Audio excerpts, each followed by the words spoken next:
Hi guys, welcome to our channel TFFers TV. Holy 10 otukwa nevanhu mushure mekunge adedzera kuti album rake riri kubuda mangwana kuma 6 pm.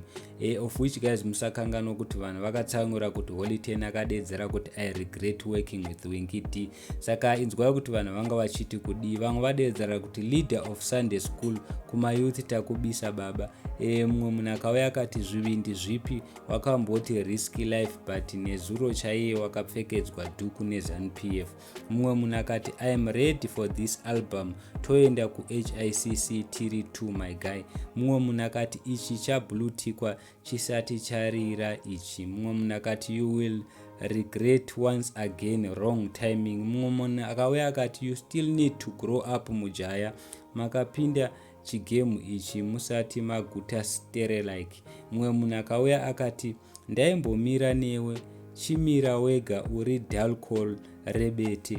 Mumwe munhu akati takambokuisa pamute Holy 10 these days tiri pafasting. Mumwe munhu akati I lost respect for you my man, you were the only artist I listen to in Zimbabwe, I regret my stupidity. Mumwe munhu akati I am not listening to you to even one song. Mumwe munhu akati kwedu kunotawirirana kuti timbomira kuita nezvako iwe mujaya. Mumwe munhu akadedzera kuti king bisai song yakanzi zvivindi iyo hamuzive kwazvinohoreswa. Mumwe munhu akauya futi akadedzera kuti kupfekedzwa apologies uri why. Mumwe munhu akati madii kusiya album raWinky rapedza kurira nhai mukoma 10. Mumwe munhu akati uchiri mwana zvivindi unozviwanepi iwe. Mumwe munhu akati it's zvivindi on number 1 for me.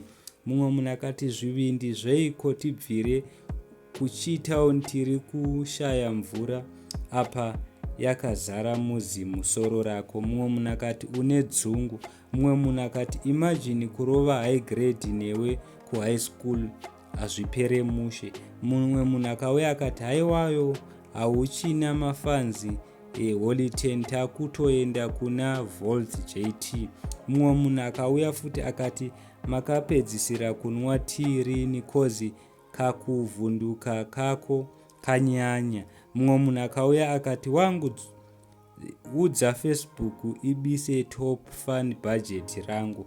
Mumwe munhu akati trying to silence album raWinky uku ndiko kupera kwako.